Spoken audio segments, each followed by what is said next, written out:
Welcome to Pub and Porch, Applied Stoicism in Modern Life, hosted by Adam Piercy and Mick Mulroy.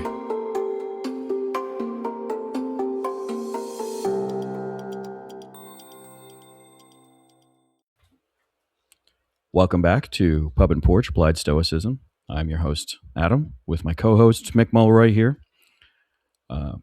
This week, we're going to be doing episode 3 in our Raising Kids series that we've started on our podcast.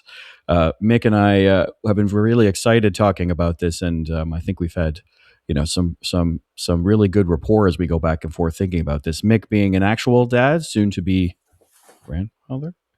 That's Yep. right. And I'm an uncle, so I'm sort of on the side. I'm a godfather as well, and a lot of kids know me as by my nickname as Uncle Rocket. So, trying to bring in two different views there. So, Mick, we were going through the list, and I think why don't you kick us off with the next couple of Musonius Rufus rules or ideas about raising kids that we were going to talk about. Yes. So this is the third episode in the series, right? So That's right. We did want to talk a bit about grandparenting, not just because I'm about to be one, but I am. But also because you're just about to be one. I actually have a t-shirt that says that. And also fostering and adoption, which I think are incredibly important parts to this discussion. But to your point, to start with, and then I would like to go into some of those other areas. Yeah. The last three, if I'm right at where we were, I'll say the last four just in case I didn't hit this one. Number 9, praise character and effort more than achievement. That's an interesting one. Yeah. 10, teach responsibility and accountability. That's pretty much what every parent should do, but yes. Choose friends and influences wisely. That's an interesting one too, right? That's a little different than some parenting would have their kids do. Yeah. And then the last one, which is kind of a summary of and this is rules from Rufus's Lectures and Fragments as translated by Cora Lutz, Lutz. Mm-hmm. And the last one is teach that happiness comes from character, not possessions, which is the anti-materialistic tone of Stoicism. Right. So a lot of this, of course, is what Stoics do, and you're just teaching it to a child, right? And that's called parenting, which is fine. Yeah. But I would go back and what do you think about the praise character and effort more than achievements? Because it's the more than achievement part that I think is a little different. Not that it's wrong, of course. Yeah. Well, I think, there's a core tenet within Stoicism about, in Stoics in the past, right, especially classical Stoics would say, fortuna allowing, right, meaning, we'll see what happens. Like, it's a very important concept within Stoicism to understand that we don't really control the outcomes of things, right? We don't as much as we want to. Sometimes you can do everything right and still lose is a really negative way to put it, but you can do everything right and still not get the outcome you're hoping for. And I think that that's really important because the thing that you do control is the effort. The thing that you do control is the action, and your choices to do the efforts and actions are the things that we should be focusing on. Bill, I'll quote Bill Belichick from the New England Patriots when he said, and Ryan talks about this too, but he says, Belichick says something like, do your job. So if you're the wide receiver, you're there to like run. I don't know American football very well, but you run a route, get open, get the catch the pass, get the down, whatever. And you can't worry about the left tackle or the running back. You just have to do your thing because ultimately you only control what your action is, and you could get 10 touchdowns and still lose the game, right? I mean, we've seen the stuff like that happen. So understanding that your actions are the most important, I think, is where that comes from. And it really resonates when you talk to young engineers like I do, where it's like, you gotta make sure your part of it works, right? Like, and so focus on that. Stop worrying about everybody else, focus on the actions you're taking. So what's your take? I think you've hit it on the head. I mean, that's exactly what I think you should teach. And and that's one aspect that you teach resilience, and that comes from the ability to fail, right? Yeah. But to proceed. I mean, you think of all the famous quotes of, like Churchill with, success is the ability to go from failure to failure, never lose the same amount of enthusiasm. I'm paraphrasing this, but you get the point. Right. Yeah. Yeah. Right. And he's a good example of somebody who's Yeah. failed epically, but is Oh, considered, yeah. I think, rightfully to be one of the most significant leaders of the 20th century. Right. Hmm. But you have the ability to do that as a parent to a child and protect them from too much of the consequences. Right. Yeah. That's why I think sports is super important. Oh, And and yes. and I think sports for children should be about including all children. I don't mean that in a kumbaya sense, but right now, like in the US, we have a situation where only like a very select group of kids Right. play sports, right? Yeah. And then everybody else sits in their basement and plays Xbox, right? Or whatever girls do. Yeah. We need to go to the service academies in the U.S. do this, the Naval Academy and the Military Academy. Yeah. They make everybody play. Everybody's playing. You might not be on the varsity team, but you're playing, right? You pick a Yeah. sport, you're playing. Um, Yeah. I think that should be the way it's done in elementary school, middle school, junior high, high school. Yeah. Everybody's playing. It should be like intramural sport should be a requirement. And Yeah. it's not just, it's also good for health, of course. Sure. And we do have a problem with health, but it teaches you how to be on a team. It teaches you how, like, if you try really hard, the chances of you winning go up. If you Yeah. don't, it goes down. And guess what? You're still probably going to lose from time to time because that's just the way life is. So it's a way to learn that Yeah. before it's like a really dramatic impact on you. Because let's face Totally. it, at the end of the day, losing a intramural volleyball game is not the end of the world, right? So you need to do that. Um, to add in the grandparent thing, and this is, I think, an important part because the traditional sense, at least the way I think the traditional sense is, when you hit grandparenthood, you're just the good guys, right? So you load them Yeah. up on sugar, you let them do whatever they Yeah. want, and then you turn them back into your parents, and they do all the disciplining. I think Right. about this now, of course, because my son and his wife are going to have identical twin boys. So, and I bring that up because they're going I to did need not know help. that. So, my son, who's getting out of the military, is going into a master's program at Johns Hopkins, which is a very difficult program. Literally at the same time, they're making their announcement. And by the way, their due date is on the Marine Corps birthday, which I thought they were just playing. Had to throw that out there. I had to. I had to. I thought they were screwing with me. Me and my son Yeah. are both Marines, That's and funny. brother-in-law. So we're going to be heavily involved, right? And she is Of a course. emergency room nurse, so very busy person. Oh, wow. So I think about this. I think, and I'd love to hear from actual grandparents, since I'm not yet, but I want to be the reinforcer of the parents, Yeah. right? In a good way. I still want to have the grandparent like happiness factor. Like, I'm going Yeah. to my grandparents and everything's great.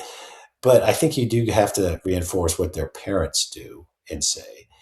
And then I am going all in on Stoicism because that's how I grew up. And I think this is now the time, because everything we're saying, practice what you preach. So I'm going to talk about everything that we talk about to them as they have the ability to grasp the concepts, right? Yeah. I think that's the young people is where Stoics should focus. I think there's a lot of older people that are coming. Yes. But the young people are going to be the generation that could change. And we were just talking about this to Susan, who just joined the team. Susan, Yeah. Yeah. how important it is to get society to turn course. That we Hmm. seem to be going toward extremes in our political views, toward intolerance with anybody that disagrees with us, to anti-science in some extent, which is Yeah. obviously the opposite of wisdom, Totally. to not serving society but serving Hmm. oneself. So I think it's really, really, really important. that Stoics, whether it's us or Ryan or any Hmm. of the The people big that are ones.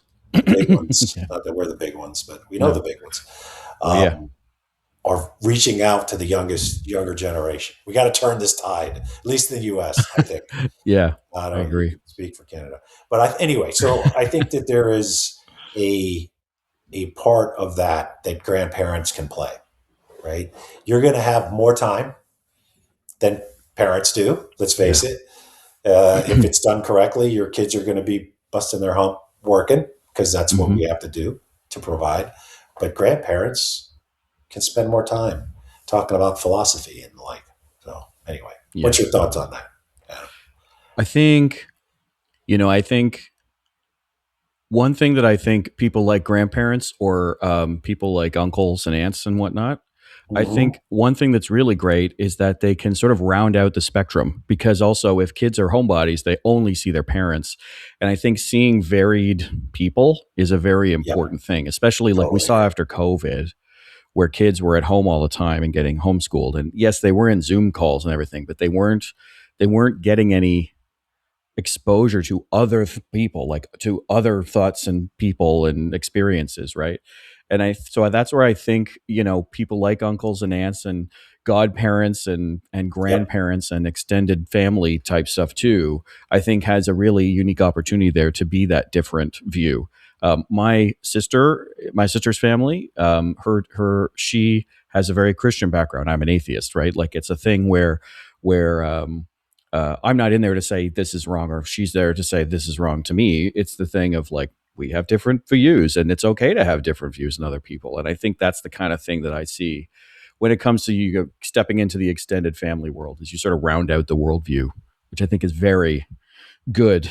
So we know for a fact that the groups in the COVID that had like communal classes where it was like all the neighbors' kids got mm-hmm. together and did stuff Mm-hmm. together as a bubble, like during that social distancing bubble thing. We know that those kids probably had a better time than the ones in the basement with the iPad, and that's just Totally. something to And remember. that's a super important point. And I do have uh, 6 godchildren.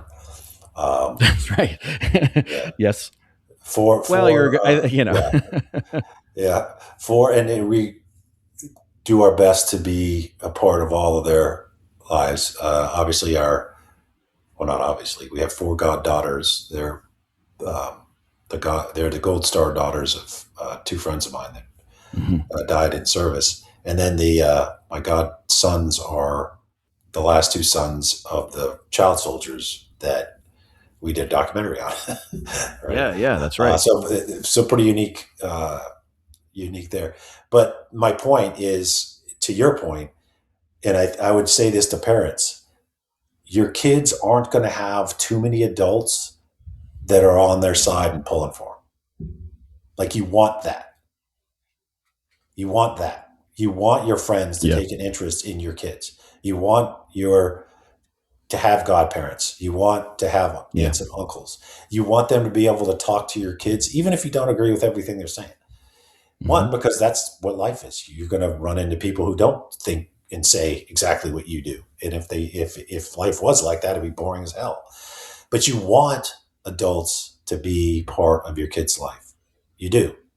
Yeah, One, because they'll stop listening to you. Let's yeah. face it. We all know this. Like, your parents eventually become like Charlie Brown's teacher.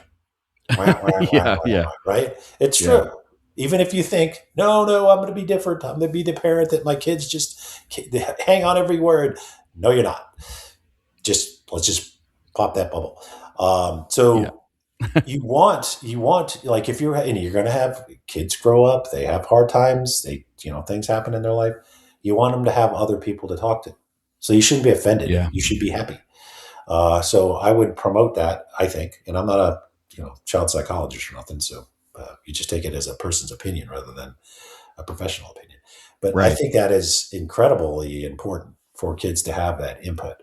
Yeah. Uh, and Agreed. sometimes they will talk to their uncle way more than they'll talk to their dad, because their dad, they feel, judgmental. He gets too emotional when it comes to what the kid thinks and it's doing. And whereas the uncle Yeah. can just say, huh, yeah, okay. It's a little. not detached in the sense they don't care, because they do, or they wouldn't be there. But they're a little more separated. So, and that of course would work for aunts as well.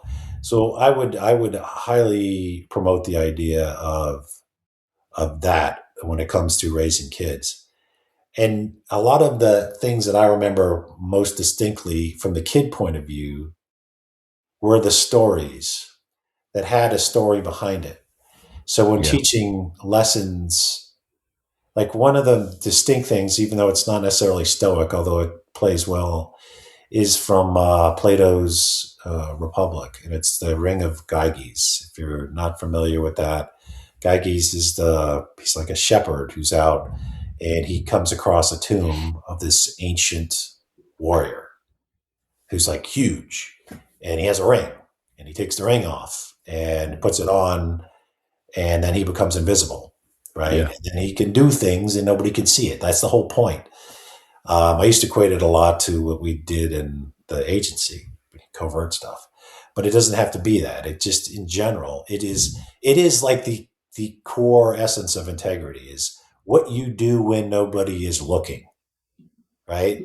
Yeah. Because integrity, when everybody's looking, is also just self preservation. Like I don't want to go to jail, right? But when Yeah. nobody's looking, so that was a very distinct. A reason why I bring it up is a very distinct memory because my dad told the story. He was Yeah. graphic in the sense that you could see, he's this huge warrior and all. And then of course the Gyges blows it, goes to the castle, seduces the queen, kills the king, and the worst thing possible, right? So don't do that. That's a lesson learned. But the point is like that is like the core of integrity. But it was a story. So I think when you're talking to kids early on, if there's a hook, and the hook would be the actual like description of the story itself, it really had an impact on me. And then it Yeah. made me remember the lesson because of Mhm. the visual. And I think that's Okay. actually where they get like the Lord of the Rings. That's my dad said because Okay. the Okay. Lord of the Rings, when the ring itself and you turn it. If I remember the books, I didn't watch all the movies, but Mhm. um, you turn invisible, right? Yep. I Yeah. think that's where Tolkien got it. Yeah. Probably he was an He pulled educated, from a lot of myth and it pulled from a lot of history for sure. yeah. But the So, point what's is our the next? story. Yeah. Oh yeah, totally. So, what's our next one on the list there? Let me go back to that. For some reason, it disappears on my file, and I have to keep going back and finding it. Oh yeah, the other one that was a little different than the norm is choose friends and influences wisely. Yeah. So, because obviously your parents are going to have a lot to do with who your friends are, potentially. Sure. Yeah. I've never even thought about that, to be frank. Like, I didn't go like, oh, I don't like that kid, don't be friends with him, or Right. like, I don't know exactly what they mean like that, because Yeah. I mean, so choosing one of friends the should be. I don't know. Go ahead. Go ahead. well, one of the I mean, the first thing that comes to mind for me, really, right, is like, we've talked before about selecting leaders, right? And I think the same thing kind of goes with friends, right? You're looking for someone who emulates um, things that you value, I think, more than anything a lot of the time, but also you're looking for people whose actions resonate with you on the right level, I think, as well. So, no, I don't think it's exclusionary. Like, don't try to be friends with everybody. A core Stoic mindset is justice, right? You treat everyone with magnanimity and goodwill, but at the same time, I think it's okay to set some boundaries up there. It's, when you think about popular kids in high school. I mean, especially in the 80s and 90s, right? Like, popular kids in that era, and I'm sure it's the same now, like they were cliquey and there was all about, who was good looking and whatever. But, when I look back, because I was sort of a weird hybrid jock nerd, like I was one of those weird people who, like, I was really good at some sports that I played, but I also was like really good at science and engineering type stuff. And history actually was a big thing I did in high school. But ultimately, you need to be careful to choose the people that are going to help you grow, I think. And it's important, I think, as a parental person, because obviously I'm not a parent, but to talk about, like, is this person doing things that resonate with you on the positive side or not. And it's hard for a kid to do that because they want to be popular. You're growing up, you want to be popular, you Mhm. want to have lots of friends. That's not, I don't think that's wrong. It's just, are you having friends for the right reasons, right? It's great that the captain of the football team gets a girlfriend and has all the friends, but at the same time, like, if he's completely horrible to people, right? Then do you want that to be how you act, how you treat yourself? So that's where I think it comes from more. And Marcus sort of talks about this a little bit. I can't remember the quote exactly, but he's kind of like, you have to.